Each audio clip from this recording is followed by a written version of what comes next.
Donna Summer to Dancing at the White House. Brittny Smith has traveled across the country, hitting almost all 50 states, performing Broadway hits and much more. Welcome. You have an official name now, my Broadway bestie. Broadway bestie. I love that. Let's just keep it there. Let's keep it there. Okay, so guys, Brittny, actually, I went to high school with her. Yes. We graduated class of 02, and so we reconnected recently. I'm so glad I caught up with you because you are a busy lady.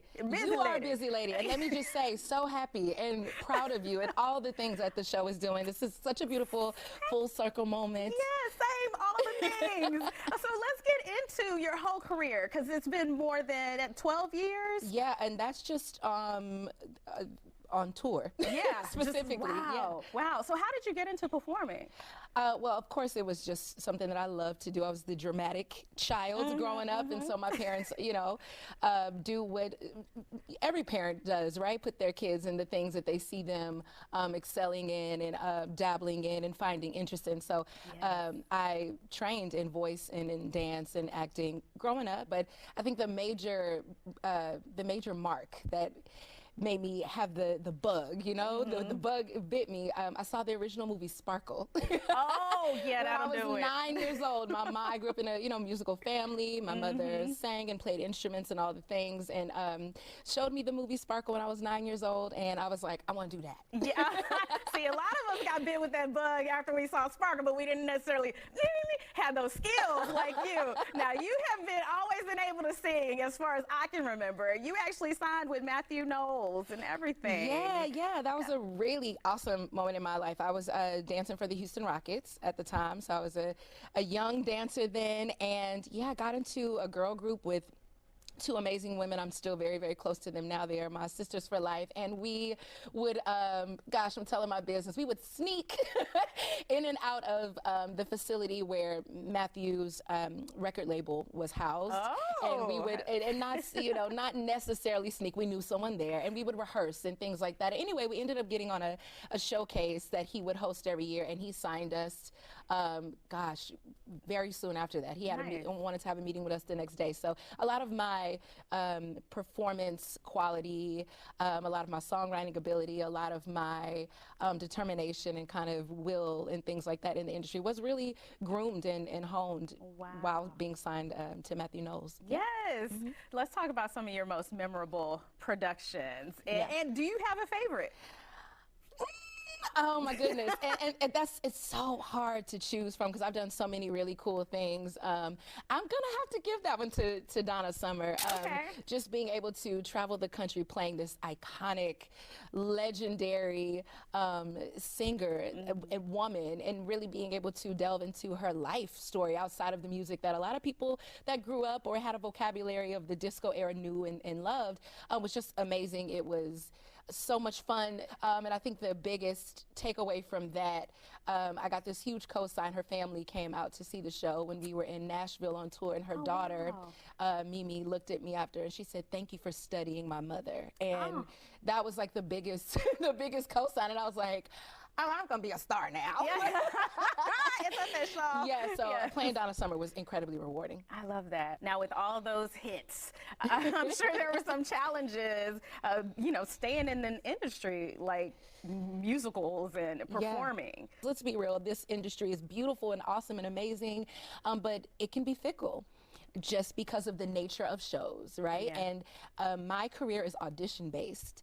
I have to walk in rooms and everything is contingent upon if the people behind the table like me, you know what I mean? If they believe that whatever it is that I'm doing is right for this particular role. And not necessarily do they like me as a human. You can go in and, I tell especially younger creatives all the time, you can go into these audition rooms and be amazing, wonderful, beautiful, talented, well prepared, all the things, and still not book a particular role for the smallest of things that has nothing to do with you. It could have to do with height. It could have to do with any little thing that is not necessarily a testament to your talent, your self-worth. And so those challenges really, really come in the industry, and it is inevitable. We've all faced it.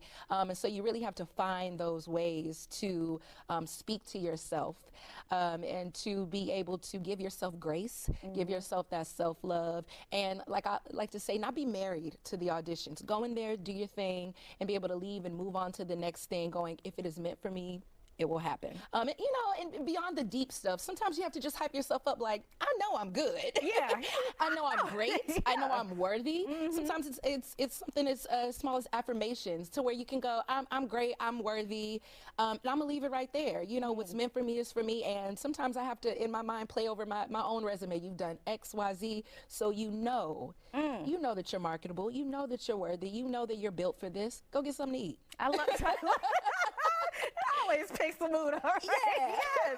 I love that you teach that to your mentees and that you're helping the next generation become beautiful performers like yourself. Now, you also show them how you warm up before a performance and, you know, get ready. So you have some tips for me too. I might be using these before the show. Yes. Yeah, okay. This is actually great for anybody that speaks a lot, that sings a lot, that even dancers and things like that. So one of my tips and tricks for, you know, anyone watching right now is cardio. So cardio before auditioning, cardio before show, and not necessarily heavy cardio. You never want to tire yourself out, but sometimes just a little movement not only warms up all of your muscles, but it actually does open that voice box, open those vocal cords up more. Sometimes you can just start with a basic hum. And so you gonna do it with me? Okay, yes ma'am. Put your hands on your diaphragm, which is kind of that muscle just below your rib cage, right? And so when we breathe, a lot of times people aspiring to sing, or even sometimes singers, especially with a tired voice, we kind of want to breathe this way, but really you should be breathing this way, right? You should be expanding that rib cage and then coming in this way, so that you're not, you know, constricting your breathing. So we're going to take a deep breath, pushing our stomach out, feeling that, and then we're just going to hum our way on in, right? Like we are deflating a balloon. So something like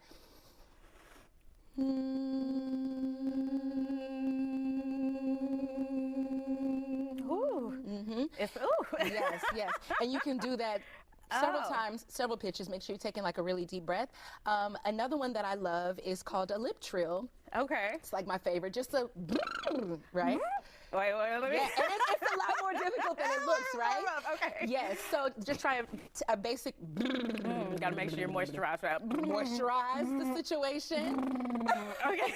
Exactly, and so that's how it starts, right? You, the idea is to not only loosen up that kind of those vocal cords or whatever, but also have like a nice stream of air so that you can access those notes like you want to, and so. Yes, and when you get really good, you can kind of, and you can kind of warm up your upper register. Yeah, try it.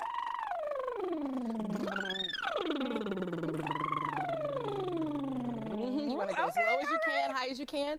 Do that several times. Another of my favorite.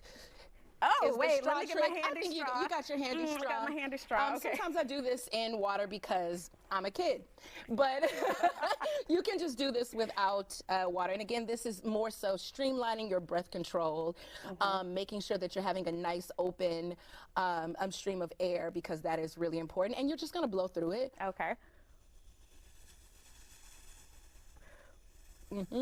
And the idea is to do that as long as you can. That helps you to be able to hold notes a little bit longer, kind of find placement. You don't want it to be in your throat. You kind of want to be able to kind of play with placement maybe through your nose, but you never want to be blowing or having your throat doing a lot of the work. Just the diaphragm, kind of your mix right there, kind of that interesting spot. Okay. And, you know, and you can even do it on a pitch. Okay. Or up a scale. Oh, that was good. All right, I'm going to have a special spot for my straw back here. Yes. Thank you so much for the tips and the fun. So great seeing you again. Yes. You guys, we'll be right back after this commercial break. I've got the feeling.